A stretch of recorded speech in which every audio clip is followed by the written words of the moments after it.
1988, de petits films méchants et nerveux sortent encore fort heureusement, même si comme le Blue Jean Cop d'aujourd'hui, loin d'être parfait, mais dont l'influence de grands réalisateurs new-yorkais semble encore flotter ici, William Friedkin en mode série B.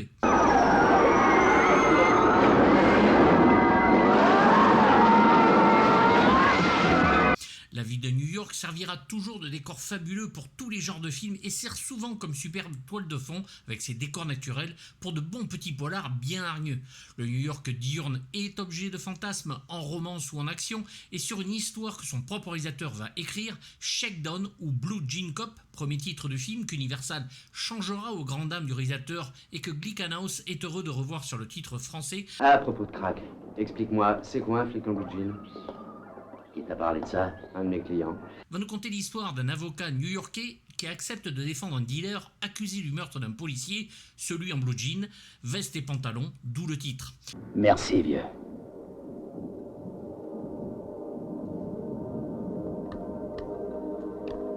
Il croit son client qui affirme d'avoir agi en état de légitime défense alors que le flic tentait de le racketter. Pour sauver son client, Dalton veut aller jusqu'au bout, quitte à bouleverser sa vie et à la mettre en danger. Bon, déjà, Dalton, je bande. Mais interprété par Peter Weller, associé à Sam Elliott, le doute n'est pas permis, c'est un film pour moi.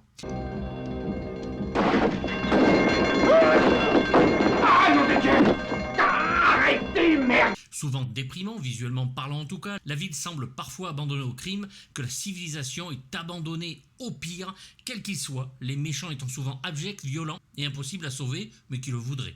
Une vision que le cinéma oublie petit à petit, ce côté vigilante, ici entre flics et avocats, qui se retrouvent dans la merde et qui vont défendre leurs idéaux et l'innocence sans certitude, même la nôtre, entre thriller et polar burné, bref du bonheur sans être des masterclass de réalisation.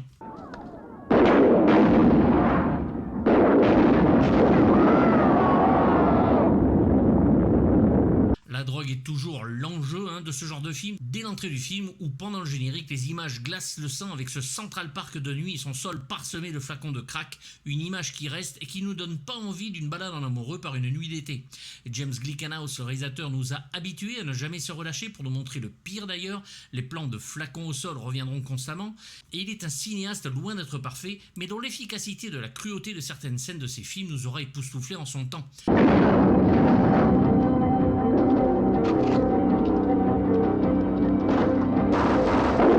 Décapitation au Vietnam dans le droit de tuer, ainsi que le bad guy dans la machine à hacher la viande, le soldat avec Ken Wald, notre flic dans la mafia, le retour du chinois, puis McBain avec Christopher Walken, et malheureusement partira sur des films plus familiaux. C'est aussi grâce à ces productions que nous aurons de bons films glauques et réussis comme le Maniac Cop de William Lustig, Frankenhooker, Frère 202 ou Basket Case 3 de Frank Henenlotter. Bref, comme souvent New York se délabre, fume à foison, décline humainement parlant, où les égouts de la ville et la ville elle-même se confondent jusqu'au dialogue entre nos héros, pour le premier se passant dans les chiottes lugubres et peu engageantes. Coco, moi blanc et pas pampan. James Glickenhaus semble vouloir par ses films nous lâcher ses propres problèmes de conscience par cette action qui saigne et qui parfois dérape et va, comme on peut le voir sur l'affiche, ne pas nous donner un héros classique imbattable, mais bien deux, la tête pensante qui tire quand il faut et l'homme d'action qui tire lui tout le temps. Alice, que personne ne bouge! Qu'est-ce que tu vas faire, sale con? Comme dans Maniac Cop, c'est la justice et le métier du flic qui est remis en question à cause de la pourriture de l'intérieur, même du système, classique certes, mais en 88, ça fonctionnait de fou. On sait pas où mettre les pieds, mais en fait, qu'est-ce que c'est que cette merde? Des ampoules de crack vides, mon cher maître. Popcorn. Seuls les réalisateurs venant de la ville peuvent arriver à donner ce sens de l'audace dans le glauque et le sale, dont assez étonnamment dans la scène finale, avec ses effets spéciaux ratés, il se perd sur le passage le plus lumineux du film, comme s'il était en terrain inconnu. Hé, train d'atterrissage bloqué! Contrôle ici, 750, Alpha Charlie. Les flics enquêtent et se confrontent eux-mêmes, les vrais et les pommes pourries dont les brutalités policières sont loin d'être cachées. On va te mettre dans la même cellule que le père Leroy, un PD actif qui pèse pas loin de 120 kilos. Tu verras le bleu du ciel par le fion. Roi de la série B donc, James Glickenhaus ne fait pas dans la dentelle, ce qui me va très bien, sans s'occuper d'autre chose que de nous distraire par un cinéma de violence qui cartonne souvent dans les vidéoclubs à l'époque. Rappelez-vous cette jaquette VHS du droit de tuer avec ce casque de motard. Il va parfois aller trop loin et donner dans le trop alors qu'il n'y en a pas les moyens, comme sur la fin explosive du film Ici, bien ringard dans ses effets, il faut le dire. Réacteur en feu, Médée, perte d'altitude, atterrissage d'urgence. Il nous lâche sur ses anciens films des ralentis bienvenus sans être capable de cacher les câbles ou les trappes qui font sauter les cascadeurs, et ici c'est toujours le cas. Et pourtant, il se rappelle à nous en un plan qui figurera partout sur les photos d'exploitation ou les magazines, ceux qui en parlent en tout cas. Un plan jouissif pour le spectateur que je suis à l'époque, un plan qui définit son cinéma, son genre et l'aboutissement de son idée. Celle que l'on est bien dans une putain de série B réalisée par un putain de réalisateur de série B. En effet, nos deux héros vont sortir d'un cinéma dont le film de 1982 Le Soldat est à l'écran. Sur la devanture et dans le cinéma autour, l'on peut voir des titres vantant les films à l'affiche. L'on y voit Le Justicier braque les dealers, Freddy 3 les griffes du cauchemar, Eden et Le droit de tuer bien sûr de ce réalisateur et d'autres séries B que l'on adore, voire Beauté fatale, film de l'année d'avant avec Sam Elliott. Je me lance sur cette affaire, Richie. Bien, maître, félicitations. Moi aussi. Le fonctionnement du système judiciaire est donc remis en question, nappé de scènes dont on se rappelle par son spectaculaire, un vœu que James Glickenhaus assume tout en expliquant ce qui est drôle, que trop de films sortent et ne font que du bruit sans réelle expérience de la vie. Bon, moi je veux bien, mais Sam Elliott accroché au train d'atterrissage avant d'un avion et tirant dessus, sautant la mer après avoir lâché une grenade dans l'avion, est aussi réaliste que de dire que notre époque est formidable et sans guerre. On approche sur la piste 1, 3, vite. C'est trop bas. Se définissant avec ce film comme voulant se rapprocher du French Connection de Friedkin ou de Serpico de Lumet, Glickenhaus explique que le spectaculaire n'est après tout qu'un rêve, pourquoi pas attendez quoi? Bref, enfin bon, pour lui, il y a de l'importance dans la force des images, et ça, je ne saurais trop le contredire. Les personnages auront une trentaine, voire une quarantaine d'années, puisque pour le réalisateur, il faut avoir assez d'expérience de vie pour ressentir le recul nécessaire pour agir dans ce genre d'histoire. Je t'en prie, Dalton, même si j'avais des tuyaux là-dessus, tu sais bien que je te dirais rien. Mais enfin, merde, il faut que je sois informé de ce dossier. Regarde autour de toi. Une corruption qui bouffe une ville, voire un pays qui s'est mondialisé aujourd'hui par des costards-cravates remplaçant le petit truand du coin de la rue. La naïveté du pays, des pays pensant que la justice est toujours du bon côté de la loi, et le réalisateur est persuadé qu'un jour ou l'autre, les méchants seront arrêtés, flics ou dealers. Ayant rencontré beaucoup d'agents des forces de l'ordre, il sait que ce qu'ils lui ont dit est juste, ils détestent tous les flics pourris. Je sais que t'es très con dans ton genre. Donc c'est vrai, tu piges rien. Ne fais pas le mariole avec ces mecs. À l'instar du film de Peter Iams, La nuit des juges, les gens commencent à en avoir assez de voir des truands libérés pour des vices de forme, nous en payons aujourd'hui le prix fort, ou même la liberté d'expression est un crime pour beaucoup. Le film sera tourné sur la 42e rue, 5 nuits d'affilée, entre minuit et 5h du matin, dont il faudra pour accepter un tel tournage 200 policiers, des dizaines de lettres et une rencontre avec le maire, un film en vrai, avec des figurants qui cassent son matériel pour de vrai, grandeur réelle, un bonheur, la définition même du divertissement.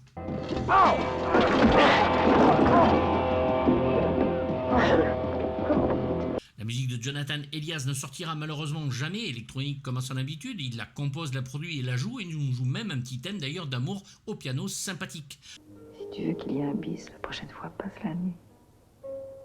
Alors je fais un paquet de notre aventure et je la ferai à ma fiancée. De plus, le son est très étouffé sur la VF, la VO est un petit peu mieux, et empêche une réelle écoute du score. Oh, je sais bien ce que tu te dis. Des jeunes mais vifs. Moi, un vieux jeton est nul. Glickenhaus prend le temps entre chaque film, n'essaie jamais d'aller dans le sens du plaisir facile pour les spectateurs, mais malheureusement se dirigera vers des films moins fous derrière. Tu choisis quoi, sale con? D'un budget de 6 millions de dollars, sûrement pas mis dans les effets optiques, le film va en rapporter 10 millions, ce qui sera assez. C'est moi qui t'encule.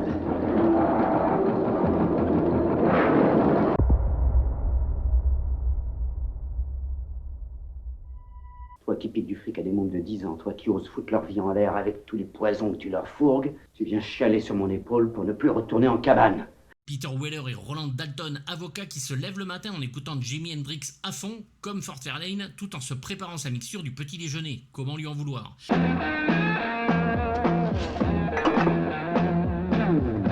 Il ne croit plus en rien, si ce n'est la musique, et se rappelle avoir été une fois un étudiant révolté, aujourd'hui devant faire avec le système et s'y perdre. Il est le justicier des pires endroits de la ville, ex-hippie et absolument charismatique en diable, grâce à cet acteur toujours parfait.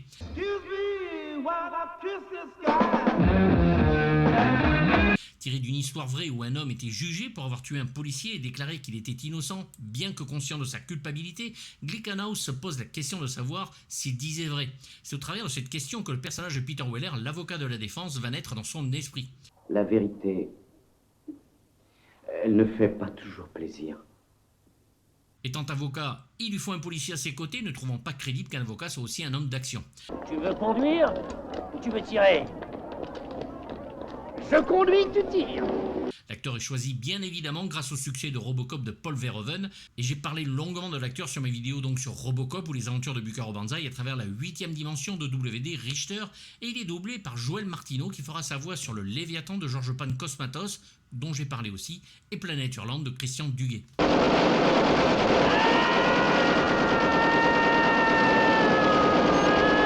Le deuxième héros est Richie Marx, joué par le fantastique Sam Elliott, ici avec sa dégaine de cow-boy désabusé dans cette jungle urbaine, se réfugiant dans un cinéma infâme pour avoir la paix, roupillant un peu, mais un vrai flic intègre qui veut encore croire que l'on peut stopper les méchants. Celle que j'utilise quand j'ai envie de profiter à plein de mon port d'armes. T'es du genre gonflé, toi. T'as 45 Magnum. Glickenhaus définit le personnage comme un flic qui à un moment donné croit en la justice et la vérité selon les fondements de son pays, et un jour en regardant autour de lui s'aperçoit qu'il est devenu comme ceux dont il espérait ne jamais devenir. Avec le temps on oublie même ses principes les plus absolus.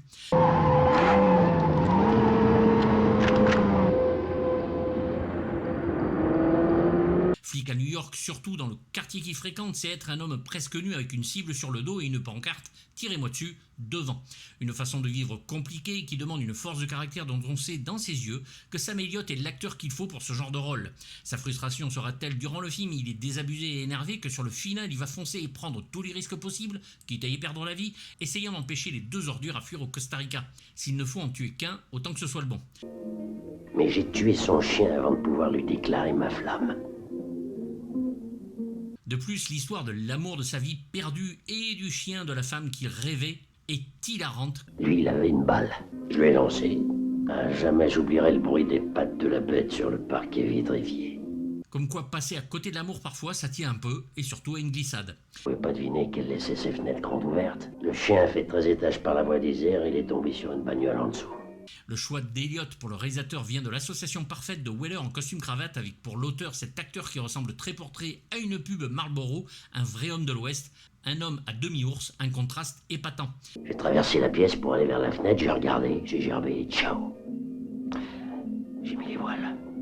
J'ai parlé de l'acteur sur ma vidéo bien sûr de Roadhouse de Roddy Harrington et c'est le grand Marc de Géorgie qui le double ici. Je vois à ton look de jeune cadre dans le vent que tu sais retomber sur tes pattes. Patricia Charbonneau est une actrice américaine délicieuse et ici va remplacer la petite amie boudeuse, riche et chiante de Dalton. Dalton en est toujours amoureux et se retrouve face à elle vu qu'elle est le substitut du procureur et va vite rentrer dans son lit, bien lui en prend. Ça dépend de toi, mon cher. On entrevoit l'actrice dans la version longue de Manhunter avec son petit minois, sa famille devant être la nouvelle proie du Dragon Rouge avant que Graham n'y mette fin. Elle joue aussi dans Robocop 2 d'Irving Keschner ou K2 de Frank Rodham aux côtés de Michael Biehn. Sa carrière sera plus axée sur la télévision et c'est bien dommage, elle joue bien et elle est très jolie, ce qui ne gâche rien.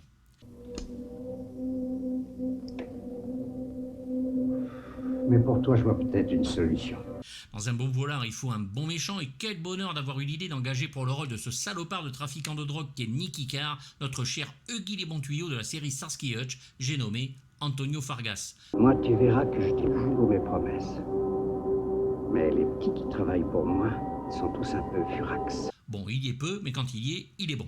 Il commence à jouer en 1964 et sera un acteur utilisé dans les films de la Blaxploitation comme Les Nuits Rouges de Harlem de Gordon Parks ou Foxy Brown de Jack Hill.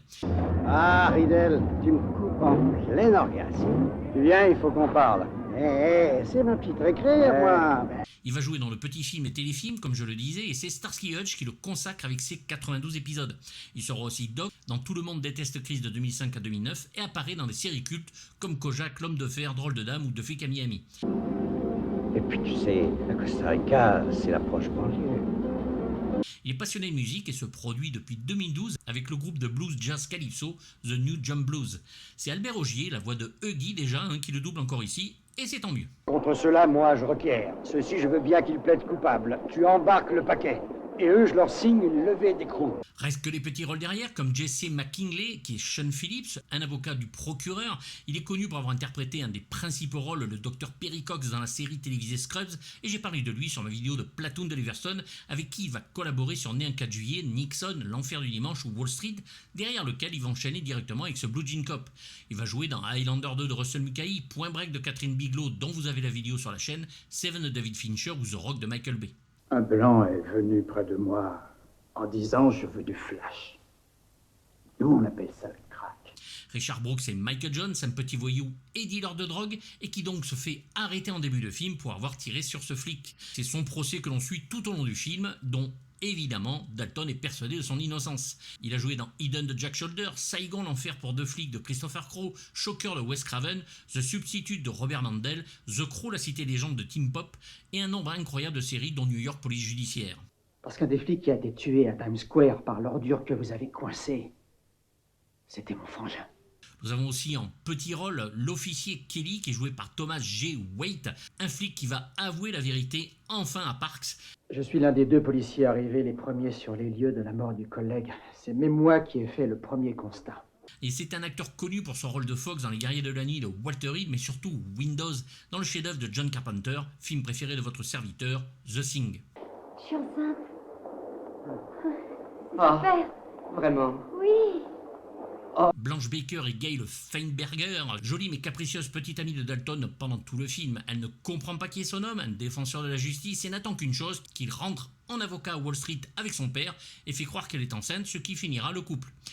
N'attends pas un bébé. Je ne suis pas enceinte comme je l'espérais.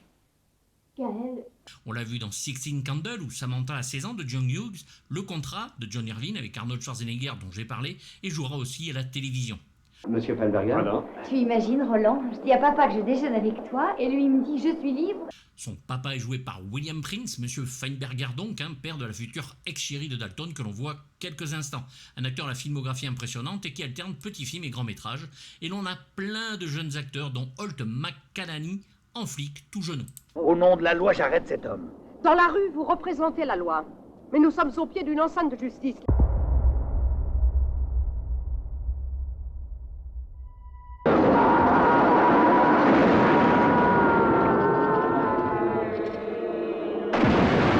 De la vraie série B, burnée bien sûr, mais belle dans le sale et moche dans le beau, et sans oublier le pouvoir d'un décor, d'une ambiance, de la jouissive idée que la justice puisse triompher contre des saloperies de mauvais joueurs qui trônent dans les basses-cours de la loi. Mon client est prêt à payer. Le film comporte de bonnes scènes d'action d'une longueur assez étonnante en accélération permanente avec des dialogues aussi rapides qu'incisifs. Un film qui à l'époque vous prend à la gorge, un plaisir de série B bien torché, un cinéma différent et unique. Des flics ripoux à la solde d'un truand trafiquant de drogue, le tout filmé en polar d'aventure action, un western urbain, encore un, réussi encore une fois à 2-3 effets ratés. Nom de Dieu, le fluide hydraulique. Hé, train d'atterrissage bloqué. Ne l'oublions pas, c'est aussi ça, James Glickenhaus, il se fout de la finition de son film, littéralement, chose que beaucoup de monde ne peut comprendre aujourd'hui parce que les CGI qu'on leur montre, bien finis ou pas, seront toujours mieux qu'une pauvre maquette mal filmée. Alors que justement, tout est dans les détails. Il n'y a aucun ou peu de recul pour ceux qui n'ont pas vu les films à l'époque.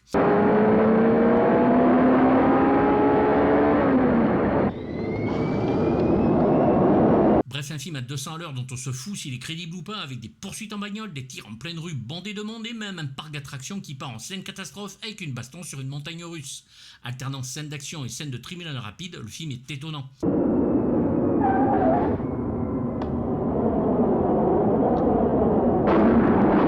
Vraiment équilibré dans le fond et la forme, 97 minutes où tout est condensé mais sans en faire trop, jouissif sur son final entre une Porsche et un jet, maîtrisé.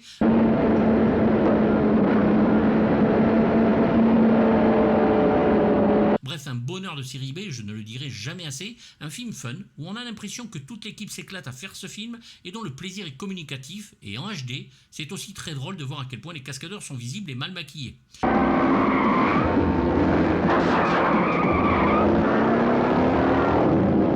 Le suspense n'est pas en reste, comme ma note, 5 poils sur 6, juste parce qu'on ne fait plus des films comme ça, avec le cœur et avec les burnes. Je sais que ça n'est vraiment pas le moment. Mais N'hésitez pas à me faire part de vos avis dans les commentaires, j'y répondrai comme d'habitude, même négatif si c'est écrit poliment. Vous avez le lien pour les DVD et les Blu-ray s'ils existent dans la description. Vous pouvez vous abonner à la chaîne Patreon qui vous permet d'avoir mes vidéos en avance sans censure ni pub et avec des lives inédits. La boutique est ouverte avec mug, t-shirt, sweat, tablier de cuisine, bref plein de choses et vous avez le lien en description. Pensez à vous abonner si vous le voulez, c'est gratuit et ça fait plaisir. Mettez un pouce et activez la petite cloche pour les notifications et à bientôt pour du lourd. Bye bye.